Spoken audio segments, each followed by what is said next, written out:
Hello friends, welcome to the second episode on the series of structural geology that we started recently. At the end of the first episode, we discussed about unconformities, a very important feature in the stratigraphic record or rock record in an area. An unconformity, as this episode goes on, will be discussing its significance and how to recognize it. But first of all, we must understand what an unconformity means and the various types of unconformities that can form in nature in the geological record. As we all know, the processes of rock formation on the earth's surface was not a continuous process. There were breaks since the first crustal rocks formed more than 4,000 million years ago. The first rocks formed, then they got submerged, got eroded, deposition of sedimentary rocks started, and this process carried on as part of a submerged basin was uplifted due to earth movements, subjected to erosion, and then further inundation of the area started the deposition of another sequence of sediments. An unconformity, as the name implies, marks these breaks in the geological record. If we go by the standard definition, an unconformity is defined as a surface of erosion or non-deposition marking a break in the geological record of an area. Please mind the terms erosion or non-deposition. Obviously, erosion takes place when a rock sequence is subjected to aerial or subaerial agents, geological agents that cause removal of some of the pre-existing material. Obviously, erosion, during the period of erosion, no deposition is possible. Thus, erosion automatically means stoppage of deposition, while non-deposition indicates that there was just a cessation of deposition in a basin of sedimentation, but the earlier rocks were not subjected to erosion.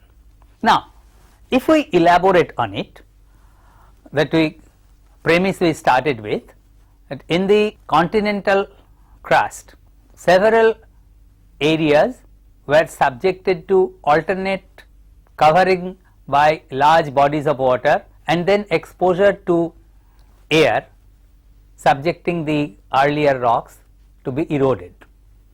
What happens is that during this period, while the deposition stopped in that basin, large scale earth movements might be responsible for causing deformation of the pre-existing rocks.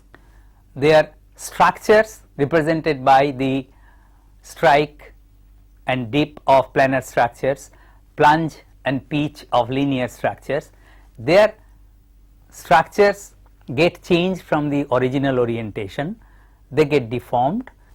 The various types of deformation rocks can undergo as a result of large scale earth movement, and after this deformation and in places metamorphic changes in both the igneous and sedimentary rocks, the area might be covered up by water again and a new sequence of deposition may start.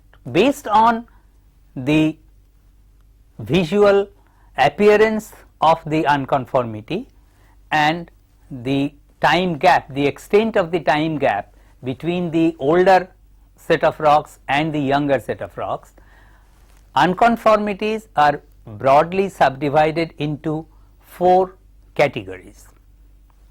Number 1, angular unconformity. We will be discussing them briefly in our next module. Angular unconformity is the first type.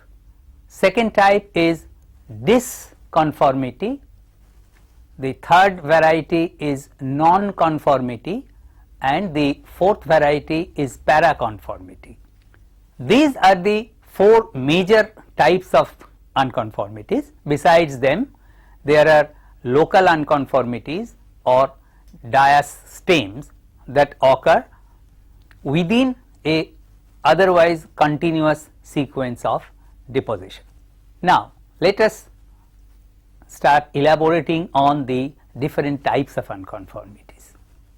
An angular unconformity, as the name implies, means that there is an angular relationship between the older rocks and the younger rocks. If we look at an idealized sectional view, an angular unconformity appears like this.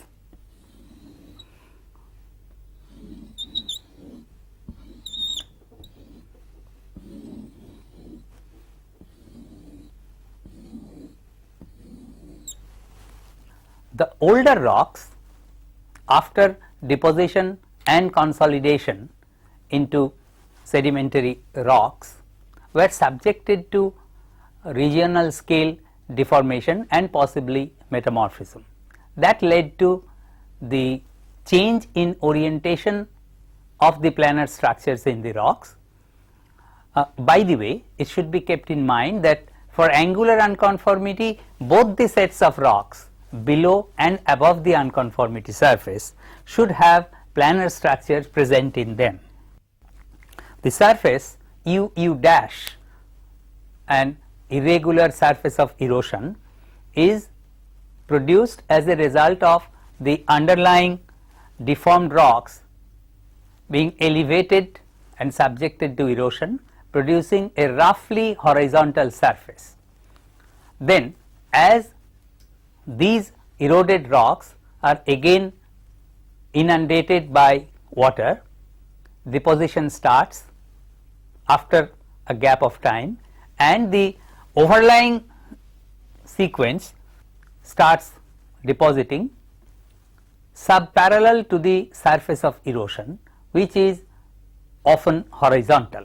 The name angular unconformity derives from the fact that there is an angular relationship between the planar structures in the underlying rocks and the planar structures in the overlying rocks.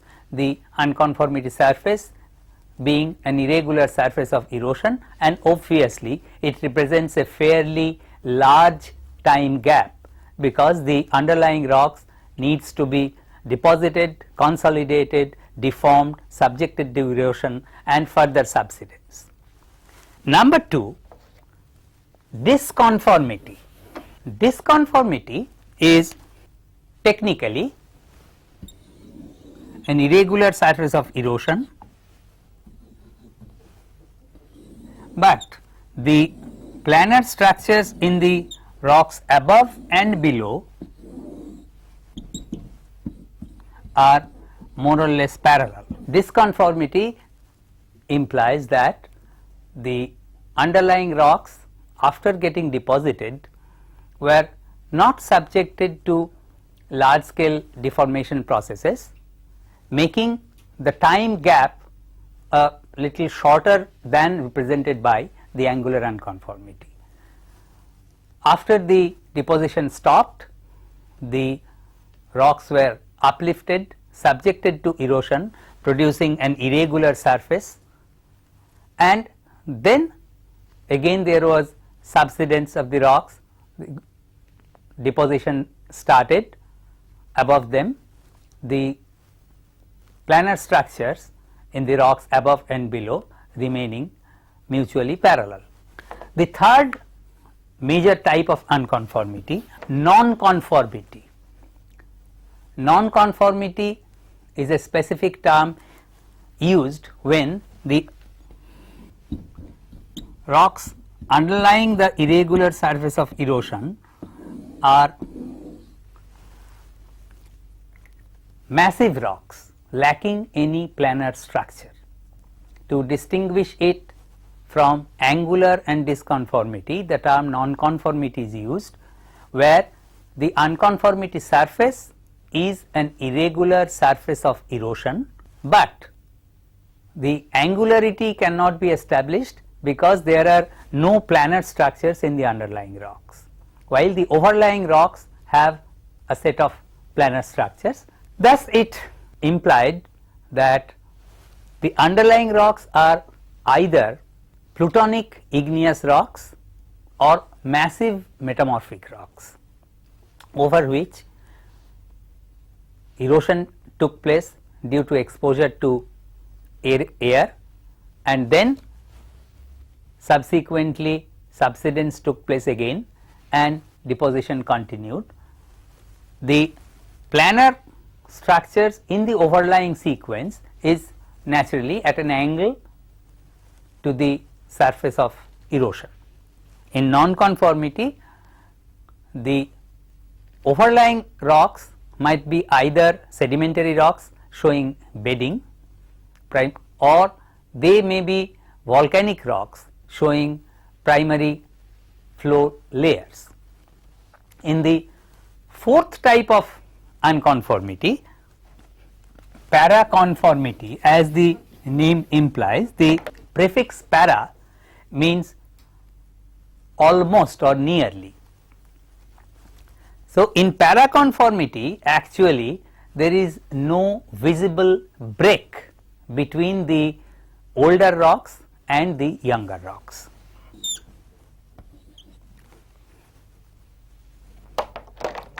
Thus, how do you understand that there is an unconformity existing there? A paraconformity is strictly between two sedimentary sequences which carry fossils. Though the planar structures, primary planar structures, are bedding in the sequence below and the sequence above are mutually parallel, and the unconformity surface is not an irregular surface of erosion, but a planar surface conformable to both the sets below and the above.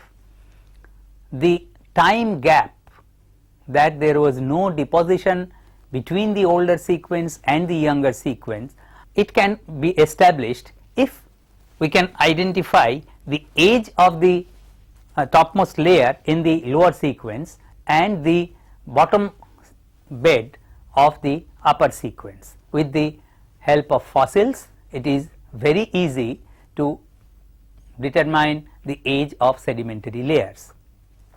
In India, there is a very good example in the western part of Gujarat district in Kutch area. There, in the geological time scale, upper Eocene rocks are not found anywhere. So, after middle Eocene, we find Oligocene rocks. There is a gap of about few million years, during which there was no deposition, but there is no apparent break in the orientation of the planar structures in those rocks. Paraconformity thus represents a very short time gap, which is only the cessation of deposition, but there was no time for the rocks to get exposed to air and undergo erosion, producing an irregular surface. Now, after we have discussed the four major types, let us start to idealize how we can identify unconformities, how we can recognize unconformities in the field. As you have seen in the graphics, angular unconformity, disconformity and nonconformity is very easy to distinguish. An angular unconformity gives a strong angular discordance between the rocks below and rocks above, with a well marked surface of erosion separating them. In case of disconformity, though there is apparent parallelism between the bedding planes in the lower and upper sequences, the surface of unconformity is well marked by erosion. In nonconformity also, the surface of erosion is well marked, separating the older massive plutonic rocks or massive metamorphic rocks from layered rocks above. The only difficult thing to recognize in the field is paraconformity, because visibly there is no break, no angularity, no irregular surface of erosion separating the two sequences. Only fossil evidences can establish the existence of a time gap.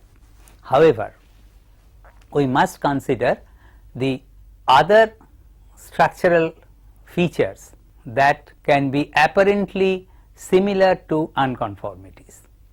We will be talking about it later in our later episodes, but before we discuss in detail, let us just mention the facts. There are very large scale fracture planes developed as a result of regional deformation, along which very large movements take place.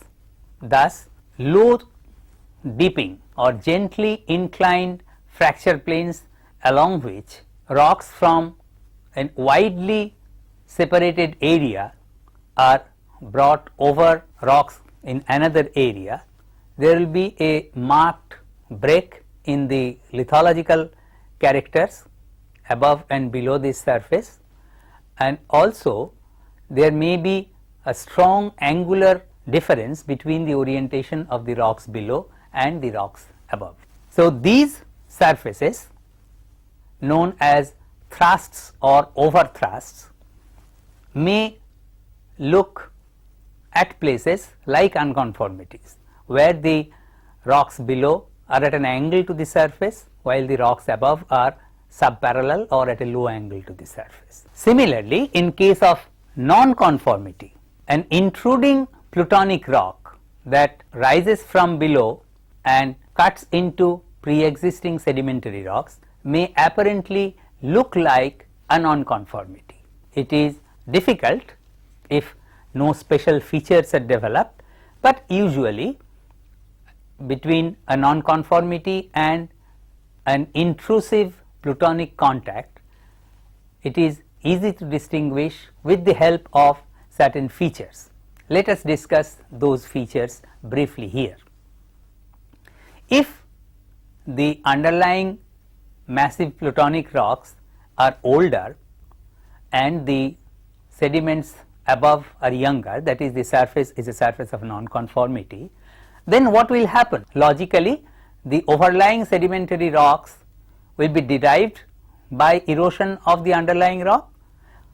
So, some fragments of the underlying plutonic rock will be preserved as pebbles or grains in the overlying sedimentary sequence, or at least in the bottommost layer of the sequence. On the other hand, if the underlying plutonic rock is intrusive, then what happens? As it comes up from below, it will try to assimilate some of the pre-existing older country rocks. They will send in, apart from the main body of the plutonic rock, they will send in some finger like or tongue like projections into the country rock. These are known as apophyses. Fragments from the pre-existing sedimentary rock might break off and fall into the plutonic rock. So, we can find some fragments either completely assimilated or partly dissolved fragments of the overlying sedimentary rocks into the plutonic rock below. Thirdly, if the plutonic rock is intrusive into the country rock, being at a much higher temperature, at or close to the contact, it will develop certain peculiar features.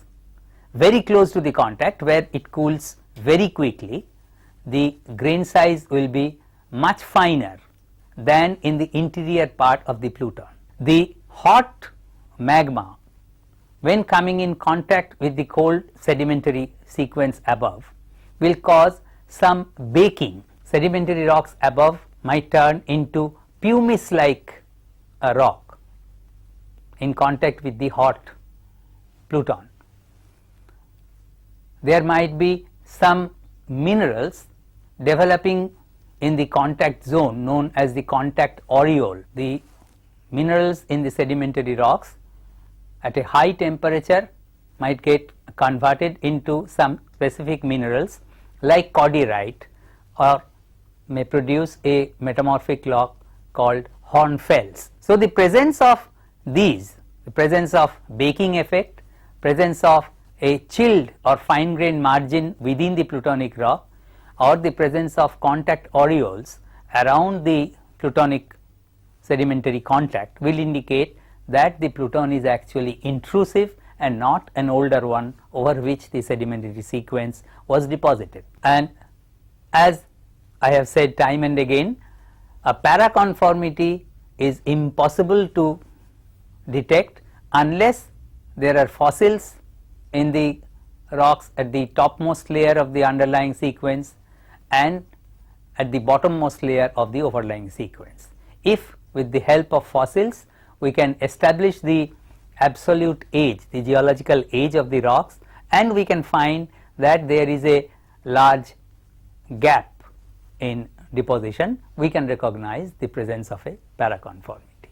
Next, we come to what do unconformities signify? Why are they so important in geology? Number one, an unconformity signifies that an area has suffered some deformation before they were exposed to aerial or subaerial erosion when deposition stopped, and then they again went underwater when deposition continued. So, this is very important, especially in continental crusts where, as I have said, rocks older than 4,000 million years or 4 billion years are present. In a continuous geological record, the presence of unconformities gives us a complete idea about how the paleogeography of the area changed, what kind of deformation took place. The deformations are not only local scale, but may be of regional scale, like large scale plate movements. Unconformities are also very good traps for hydrocarbon. In case of angular unconformity, as you have noticed, where the underlying steeply inclined beds in a rock are sharply truncated by the unconformity surface, the porous rocks that contain gas or oil may bring the gas and oil, the hydrocarbon, up to the unconformity surface, which stops there and are trapped. Thus, the unconformities are very good sources of hydrocarbon, which is very important to drive the economic engine of our planet. Thirdly, the presence of an unconformity also signifies the large scale movements of the plates or plate tectonics. I will give you an example from the Indian shores. In India, the Gondwana sequence, the Gondwana supergroup of sediments that contain almost the entire coal deposits of our country, and also in other continents like Australia, South America and Africa. The Gondwana sediments starts with a boulder bed which is believed to be of glacial origin. In India, the basal boulder beds of the Gondwana sequence, they are deposited on a smooth polished platform of Vindhyan rocks. Incidentally, the Vindhyan rocks are of Proterozoic age, that is older than 600 million years, while the Gondwanas are of upper Paleozoic age, leaving a gap of about 300 million years. It implies two things: that there was a large gap in deposition, and secondly, there was widespread glaciation in India, and in the latitudes that the glaciation is found, it is actually impossible to find in the present day. It is only possible if India was in a very high latitude. Only in very high latitudes you find glaciation at sea level. Thus it indicates that during this period India was possibly close to the South Pole. So this is how unconformities help us in identifying the geological record, geological history, evolutionary history of an area. Well, this is the end of this episode. We have learned what unconformities are, how many types of unconformities are there, and how to recognize unconformities in the field and what are their significance. In our next episode, we will be discussing about some of the deformational structures, starting with folds, which are products of ductile deformation. Thank you.